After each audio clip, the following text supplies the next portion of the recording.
Good morning and welcome to another Bevington Group webinar. My name is Roger Perry and I have the pleasure of hosting and presenting this morning's webinar, which will be on building decision-making excellence. We'll look at some individual and some organizational factors in doing so. But I'd like to start by paying my respect to the traditional owners of the land from which I'm presenting. I'm on the lands of the Gadigal people of the Eora Nation. I'm presenting from Inner Sydney today.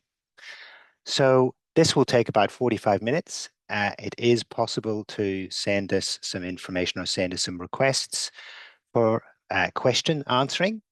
You can send it to this address, so webinar@bevingtongroup.com. While it's possible to send requests during the session, we often don't have a lot of time to answer them in the 45 minutes that we've got. So the agenda for today, decision-making challenges, quick chat about that. We won't spend long.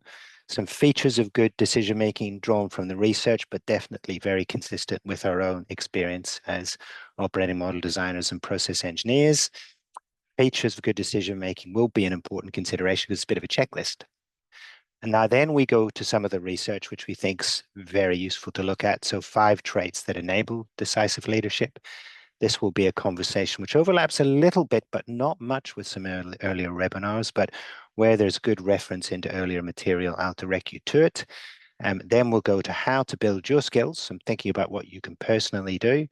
And then finally, some operating model considerations. What can you do in structural ways of working and so forth. So that'll be the content. There is a lot to get through, so I'll get straight into it. So you'll all be aware it's a fraught environment. It's VUCA, as people often say. It's certainly volatile and uncertain, that's for sure. So that backdrop of complexity and uncertainty with everything from changes in the trade landscape with regards to Trump's tariffs and counter tariffs, also uncertainty with regard to global conflicts, essentially that's enough, but there's more. There's generally political uncertainty, there's generally economic uncertainty, and there's still stress in various areas of the economy. So this makes decision-making difficult. And so one of the things that I would say about decision-making, increasingly, it's one of the big operating model issues that we have to address. And one of the issues is absolutely, are we making good decisions with the data? But also, do we have a way to make decisions in an organization? And this is becoming the new black in many of the operating model pieces of work that we do. Now, there are all sorts of signs that you can see in an organization that there may be some issues with the decision-making protocols. It could be delayed decision-making or even decision paralysis. Sometimes you can actually even find that reflected in your employee engagement scores.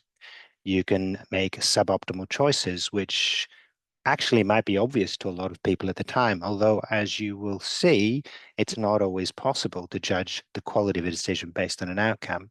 And you can actually see decision-making challenges in the culture, particularly learned helplessness. So learned helplessness was first coined by the psychologist Seligman. And learned helplessness effectively when organizations have a challenge in their culture where people don't feel empowered to do anything and don't believe they can make a difference. So much less gets done than in organizations where people have empowered decision makers that not just make decisions, but follow through with effective action as a consequence of that decision. So these are some of the pieces of evidence that you might see that there's a challenge in your organization. Now, there are actually more drivers of poor decision making to put in a slide. And even here, what we've had to do is focus a little. You can see some of those signs and some of the drivers effectively on the right-hand side. So there's indecision, of course. There's being too narrowly focused when it's a broad strategic decision. There might be short-termism, and that certainly is a problem that many organizations face. There might be limited perspective, but often a broader perspective or multiple perspectives gives you options that you wouldn't ordinarily have. There might be a lack of accountability. There might even be analysis paralysis. So all of these features to the right might be a cause, but not a root cause of what people qualify as a poor decision-making environment. But of course, they themselves are outcomes of either a poor decision-making practice in terms of internal processes or potentially lack of training in decision making. And one of the comments that we often make is we do not necessarily train our managers as they come through the ranks to make good decisions. It's a little hit and miss. And decision making training is possible. Now, there are webinars that we have on our website about decision making under uncertainty. If you want to know more about our thoughts and what you should be trained in, it's worthwhile checking those out. Now, but what about the features of good decision making? We've drawn these from multiple pieces of research, but also from experience.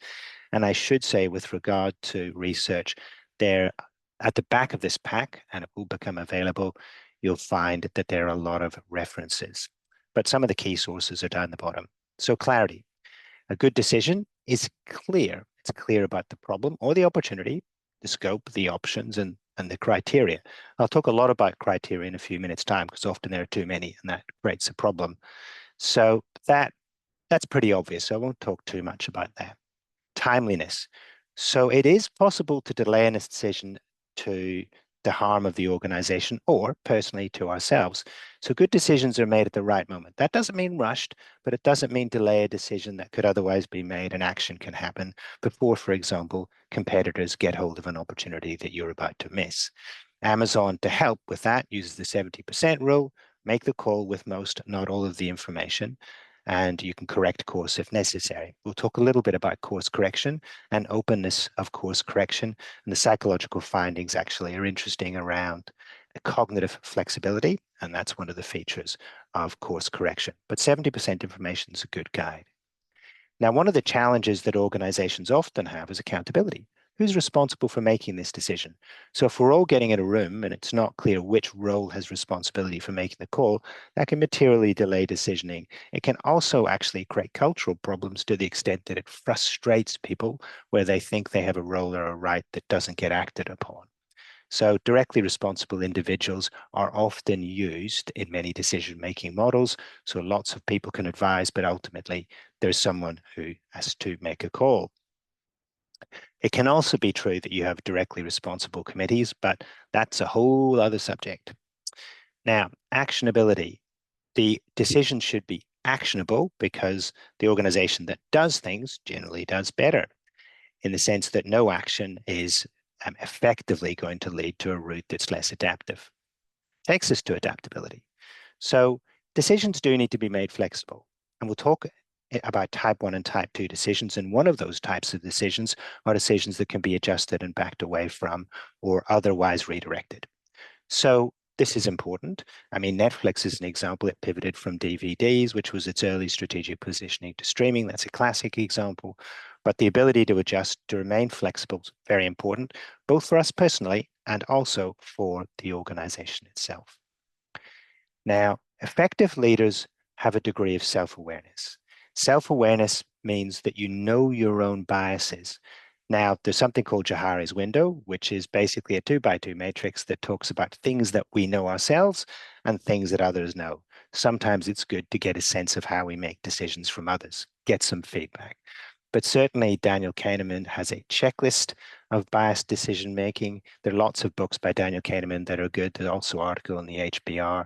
And Amazon uses a 6-pager to try to reduce the influence of those who are particularly charming or good presenters, but actually get people to focus on the data. Now, risk awareness is important. If you don't understand the risk you're taking, then it can be hard to make a good decision. We refer to risk intelligence, which is the ability to take the right risk at the right time, which is a different set of skills. And then there's post-decision making learning. We should be learning organisms, if you like. We should be learning sentient beings, but organizations should also be learning. Bridgewater Associates, which is an investment portfolio management company, does post-decision reviews, as do lots of other organizations, to see how well they did. And that's a great habit to build into an organization's particular armory. So those are some features that come out from the literature and practice, and they very much match what we see in organizations, and we do review and help restructure a lot of organizations. Now, one of the pieces of background information, and this comes from our webinar, which is about decision-making under uncertainty. Just check the Beaverton website and you'll see all sorts of material. So there are certainties, there are risks, and there are uncertainties. Now, certainty is something you know 100% is going to happen or near 100%. The sun will rise tomorrow morning. A risk is you do precisely know the percentage. That is, for example, the probability of rolling a 1 on a 6-sided dice. Uncertainties are where we unfortunately mostly have to act. And a good decision maker actually knows that their probability estimates are very much that, estimates, often subjective. So this is a key piece of background information to know, because you shouldn't and cannot wait till you are certain. And you also do need that adaptive capacity, because you might and probably will get extra information as you go. This doesn't mean flip-flopping, just means being aware and being flexible, because more information will arise. Now, it is important to say that this is not about always being right. So there are many philosophers and decision-making theorists who've said, well, good decisions aren't just about good outcomes. Now, that sounds counterintuitive. Surely good decisions will lead to good outcomes. Well, over time, absolutely, good decision makers will tend to do better. But an individual decision can still go wrong, either because some of the information received was wrong or was poor, new information emerged, the context or situation changed, or sheer luck. Fortune probably does play a role here, particularly where timing is concerned. So good decisions are about good process, a rational, sensible process using the information about you, and you increase your probability of success, but it's not a guarantee. Let's go back to that idea that we live in a place of uncertainty. We often don't know the probability. And even if you're 80% right, there's still a 20% chance you'll be wrong. So be careful to separate and distinguish between a good decision and a bad outcome. Sometimes, even if you have a 90% probability of your decision working, there's still a 10% chance you'll go wrong, and that's not immaterial. Now, there are multiple aspects of decision quality, so do bear in mind it's about speed as well, but not foolish, not headstrong and rushing into danger. Good execution and effort. So yes, it's about looking at the data, having a structured decision-making process and effort, but it's also about things like execution. The approach can be matched to uncertainty. It's, as I said, I've highlighted most of where we work as uncertainty. We can't precisely know the probabilities. So you might actually do some of the risk scenario work, like you might use scenario modeling, you might use probabilities to guide action, but you'd be aware of the probabilities. And you should balance the use of data. And what we really mean by that is you can't be 100% right when you're in the place of uncertainty. So get to the 70% threshold. It's pretty good. There will, of course, be ways where you can think about the process and have clear objectives in a frame, grade alternatives, examine relevant information, define criteria, apply sound reasoning, assign a good operator who can make the final decision and commit to action. Now, these are the basics. But interestingly, many corporate processes do not follow these basics. Now, they can be a long form version of this, which we'll talk about, or a short form version of this. Use this as a very simple checklist. Often the simple things that we think about are absent or underinvested in. One thing we will say, and a little bit more on this, is that one style of decision-making process that's applied to every decision is probably not a good idea. There are decisions that can be made heuristically, for example, which is rules of thumb. And they work great because they're a fantastic trade-off between effort and result, with the result being a good decision. And they're based on experience and they're based on historical patterns. And decision makers that are good at heuristic or rough rules of thumb, heuristic is a rough rules of thumb, basically do very well. And there's lots of research that supports that. And then there are decisions which are very material and that really we don't have prior experience in. A rough rule of thumb will not do. So you need a different decision-making approach. It might be also including external advisors. Under those, you might consider different ways of making decisions or stratifying decision-making as we've described it here. Okay, so those are the introductory remarks, really. We're now going to get into some research. And this research gives us room to think about what are the features of good decision-making. What enable decisions making to be good in a leader? Now, some of these are inherently psychological, and they will be interesting, though, for that very reason. So it's about the nature of us. That being said, we do know that the organization we exist in influences. We are changed by our context. So the overall findings found that a positive view of change, so you see change as opportunity, actually helps make good decisions. Reframing challenges as opportunities explicitly definitely helps. Tolerance of uncertainty. Remember, I said we don't really operate in the certainty space. We don't even actually really precisely know the probabilities. The probabilities are an estimate. Therefore, fluency with failure. And this is seeing failure as the first step in an opportunity to succeed, actually, because failure should have learnings. And then this thing called grounded optimism, which is really focused on your ability to cope. If it fails, I'll cope. If it fails, we'll cope as an organization. We'll sense and respond, keep our ear to the ground, and adjust as we require. So this is called grounded optimism. And it's grounded because it's true. So you don't let fear overwhelm good decision making. So we're going to deep dive a little, just a little into these and see what the researchers had to say. Now, the first thing is actually seeing change as actually an opportunity. So this idea here, the positive view of change. So in this particular study, which is thousands of people at HSBC, and this is an MIT Sloan study by a person called Tuckett, 2025 published, very recent. And 70% of leaders claim that they generally view change positively. Okay, that sounds great, right? But actually, when they dug deeper, they found that a lot of people admitted that change was mostly something to be managed or coped with. They didn't really see it positively. And in fact, 13% said they preferred to avoid change altogether. So actually, what the researchers concluded for this is, well, there's a lot of saying that we see change positively, but we should ask ourselves whether we really do. So this requires an awareness of our own attitudes to change and a reframing. Now, if you look back into the Bevington webinar series on the pieces on resilience that cover personal resilience, you'll find a lot on reframing, which is thinking differently about the challenge. A reframe is, I no longer see this as a problem, for example, I see it as an opportunity because. So you're reframing the way you think about something. And this is a very ancient practice. It goes all the way to the early philosophers and to the Socratics and beyond. But the reality is there actually no challenge, no growth. That actually happens for us as humans. If we're not challenging ourselves, we don't grow. And there's an argument that we actually deteriorate because the actual human biological system is designed to save energy. So you've got to challenge yourself to keep growing. And certainly, potentially for an organization, if there's no challenge, there's no survival because we have to change in this highly volatile landscape. So look up some of the earlier presentation material on reframing, do some research on reframing, and you'll find it's unbelievably useful. Now, organizations do actually try to reframe it as an organizational level. And the example is Lego 24 to 2015. They actually had a very poor performance in the early years of this century. And effectively, they initiated a range of actions, but some of them were cultural resets, which actually were designed to change people's view of decision making, research, risk taking. And they basically did a cultural leadership reset around being brave, encouraging leaders to take bold strategic choices.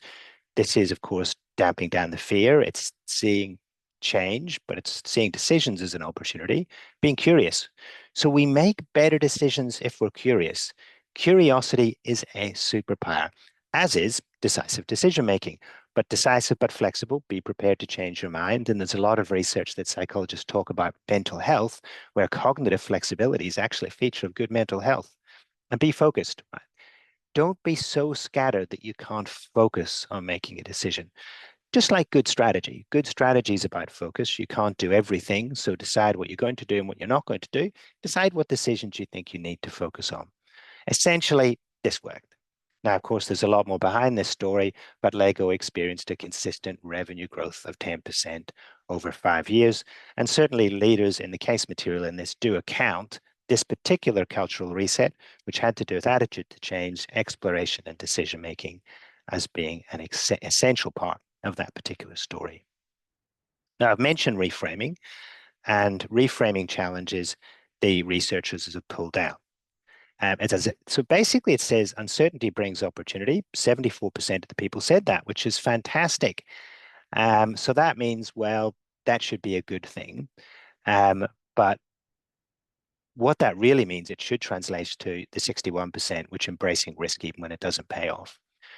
What the researchers concluded was that resilient leaders reframe problems and reframe challenges so that it frees up cognitive flow. They're not fretting, they're not worrying.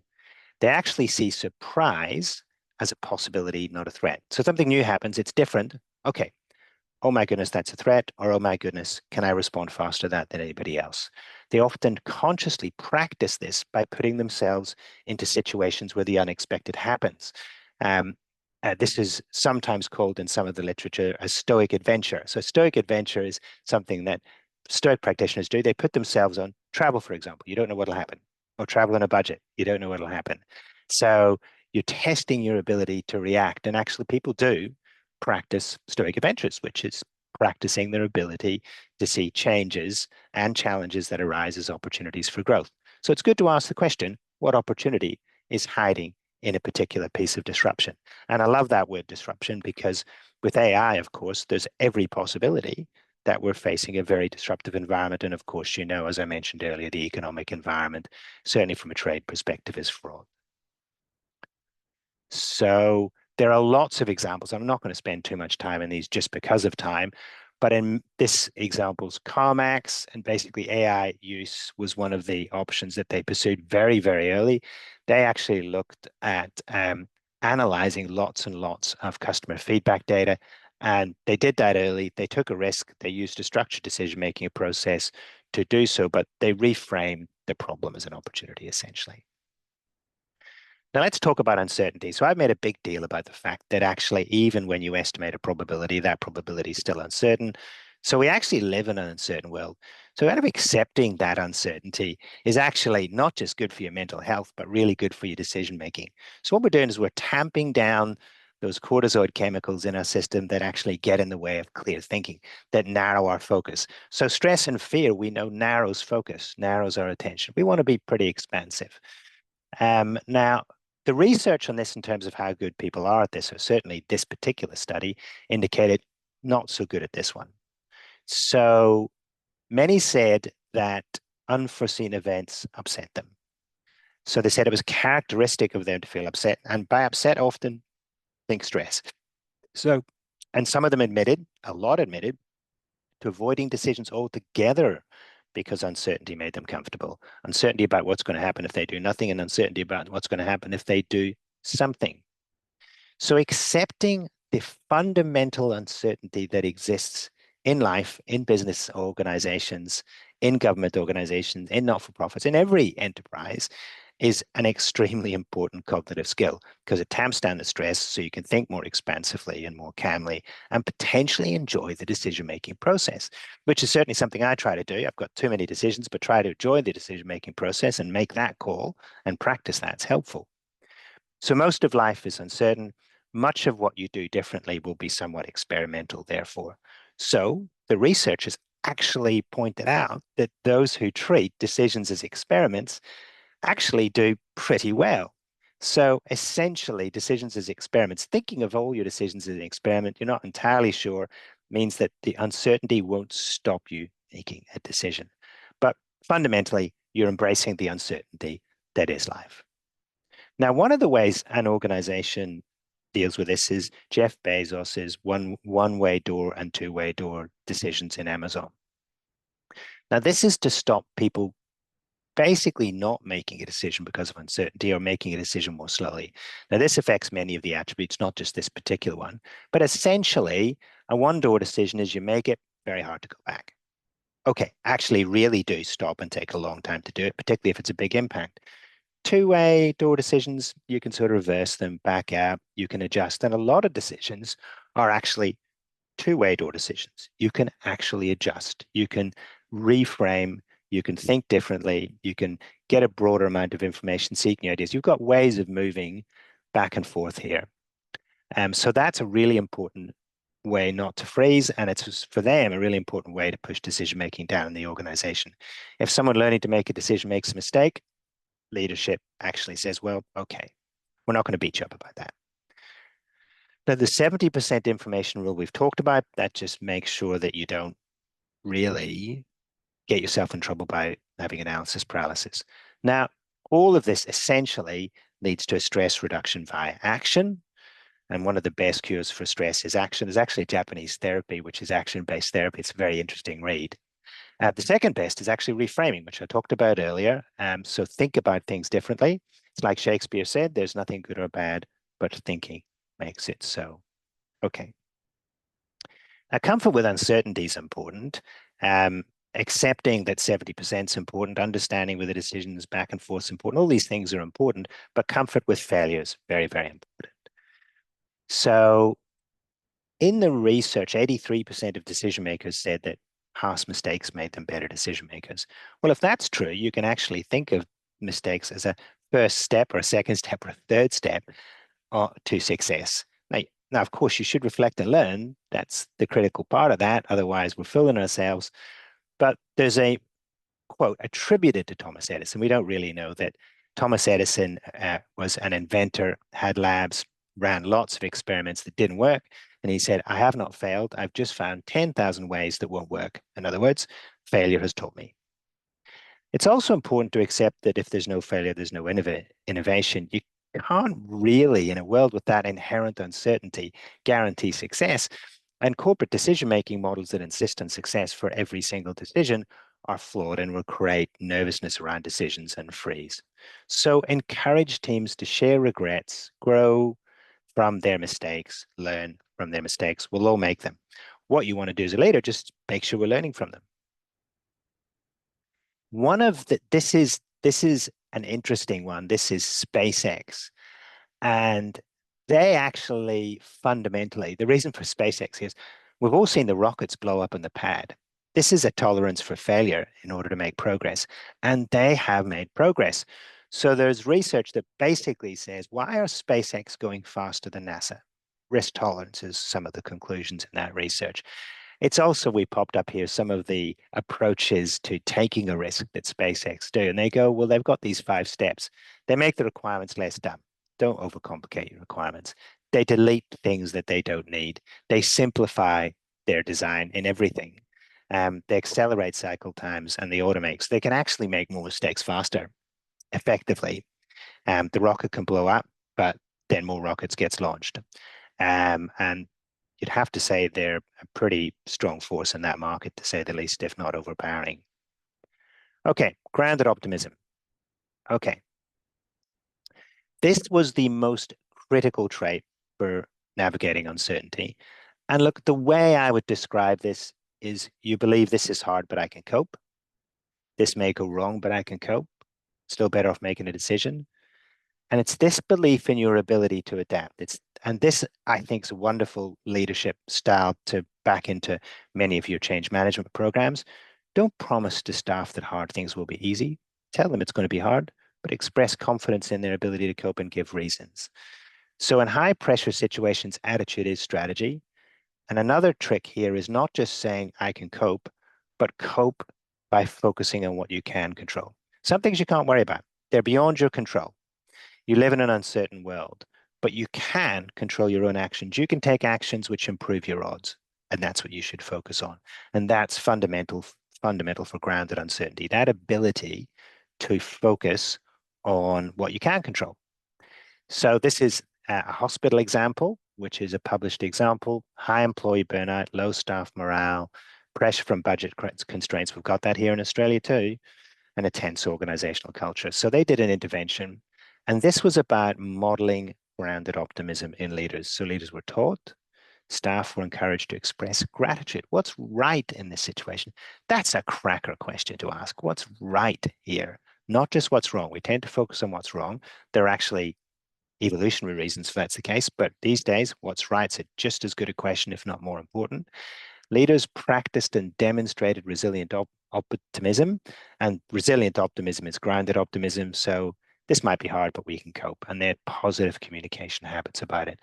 And staff reported actually they were more expressive of being optimistic at work, and their connectedness to work increased really dramatically, pretty close to 20%, 17%. So they turned a 2 million loss into an operating profit. Their revenue increased, their patient experience scores, because, well, we do hope that these people care about patients, really, really improved. So this is not the only thing they did, but the people in that hospital think it was a critical part of their story. Okay, so an interesting piece of research, and it's not so much the techniques to make a decision, though there's some in there, and look at decision-making uncertainty for more techniques, but it's what are the attributes or what are the context items, in a sense, that allow you to basically make better decisions. So how do you build your skills? So if we take what the research is saying, so here's a trait, how do you go about doing it? We've got a why and a how. I think you probably got the why by now. I'm going to talk a little bit about the how.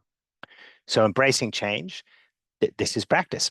Now, some of this requires this now very popular word, mindfulness. And this is something called metacognition, which is your ability to think about how you're thinking.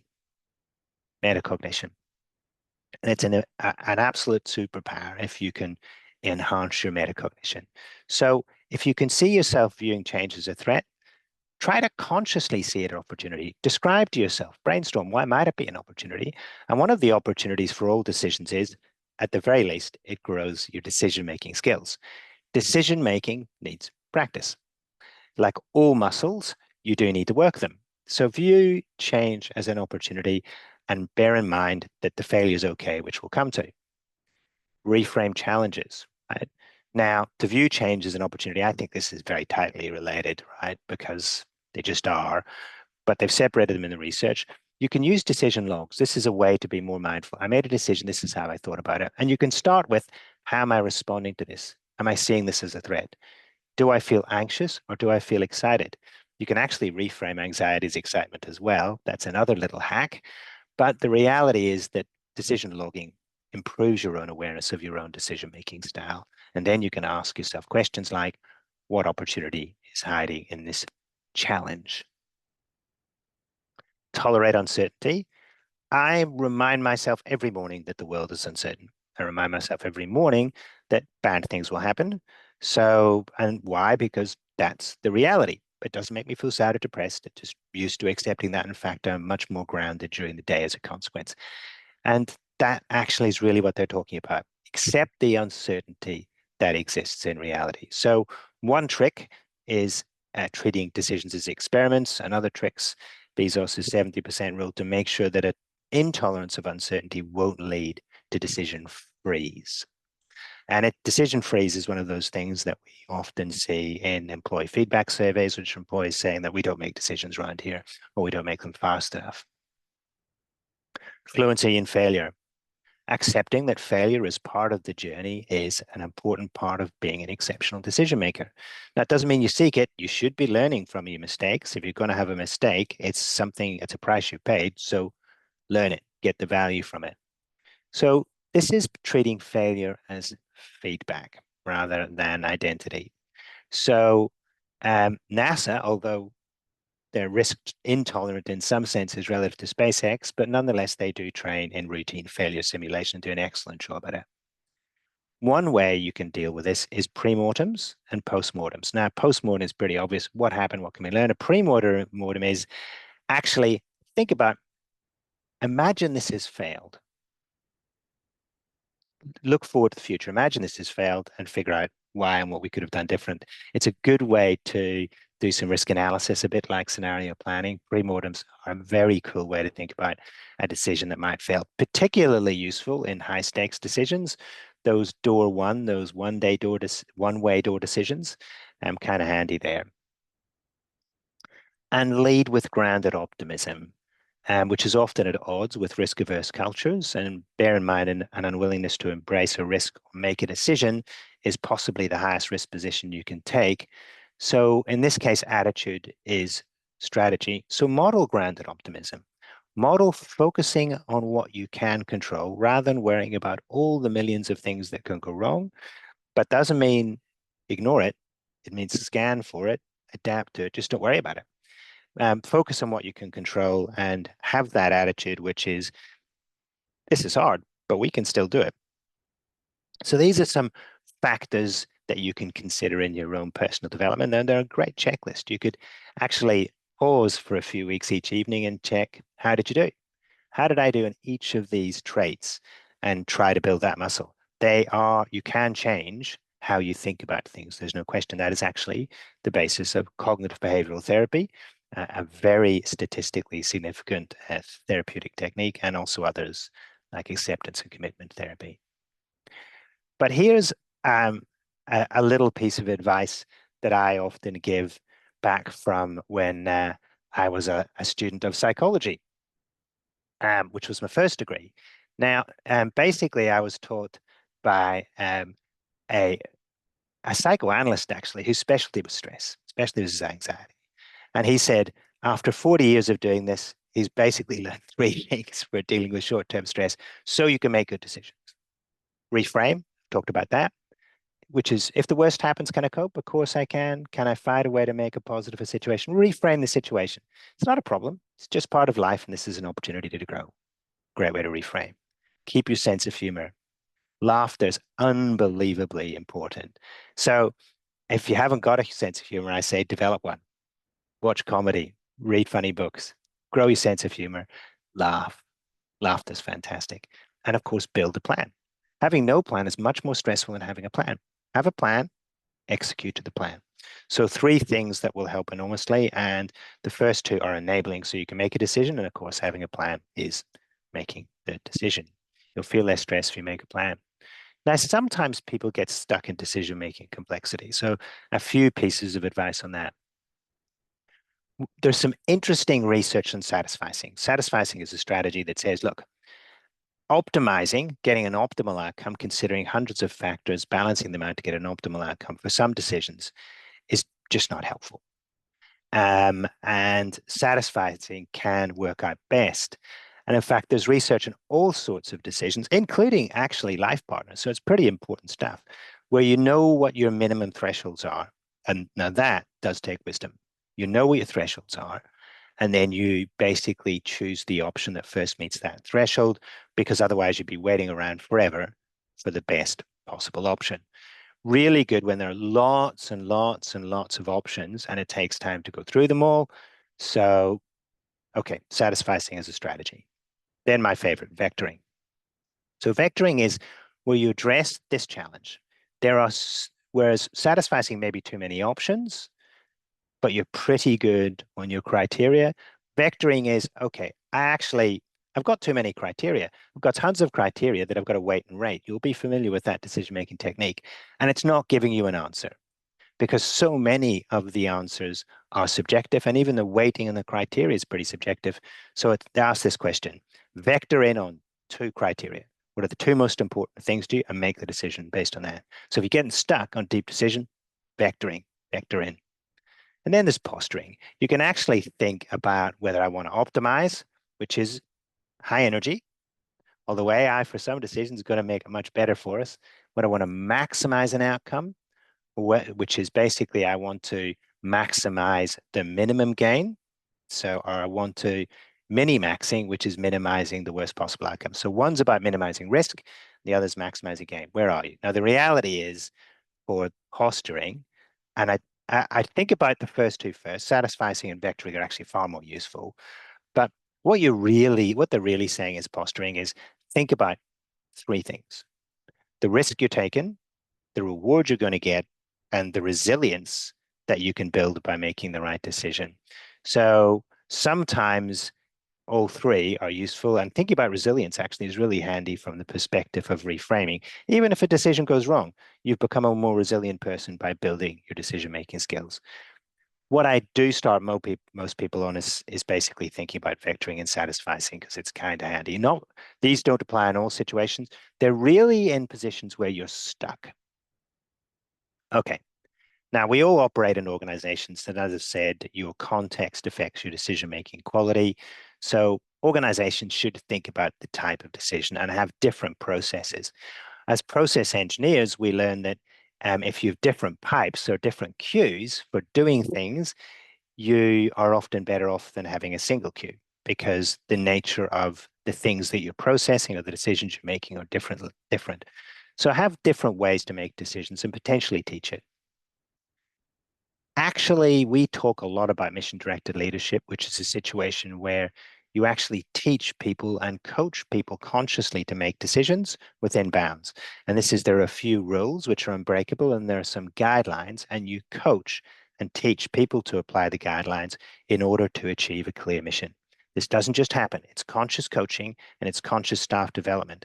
Why is this here? Because actually this is about making decisions. This is knowing that the decision that will be made by a frontline person who you've taught and coached in mission-directed leadership, which is really a decision-making frame, will be the sort of decisions that's valid. Then create an environment. And there are just 6 ways to think about your environment we think are useful. Lead by example. You have some things here that are places, or you have some traits here you could lead by example on. You could actually lead by example in learning different decision-making techniques. We often don't invest enough time to learn. Ensure clarity in your decision-making. That includes the decision-making role. What are the roles that people have in different types of decisions? Are they consulting? Are they being informed? Do they have a veto? Is there an ultimate decision maker? So that leads to the second thing, which is ensuring an accountability. Certainly openness. For example, you need openness and collaboration to do something like a pre-mortem and definitely a post-mortem. Reinforce a learning mindset. Failure, opportunity for growth. If you don't see it that way, you get stuck. And align incentives and recognition. Now, this is tricky because we tend to just focus on outcomes. Give yourself some flexibility to just focus on good decisions based on the data. That's a whole different subject as to how you do that in the metrics, but have a think about it. It's certainly well worth doing. Okay, so of course, if you need more help, by all means, give us a call. You can go to webinar@bevertogroup.com, or you can look at our website. On our website are a range of resources, which are webinars and presentations, many of which do actually address this. They address all sorts of subjects from AI to restructuring to process reengineering, generally in our space, but decision-making is absolutely critical. And decision-making does come through in organizational freeze, organizational survival, and it certainly comes through in the cultural constructs. So we'd encourage you to look at it. And we'll finish off for today with about a minute and a half to go. Thank you for joining. Have a wonderful weekend.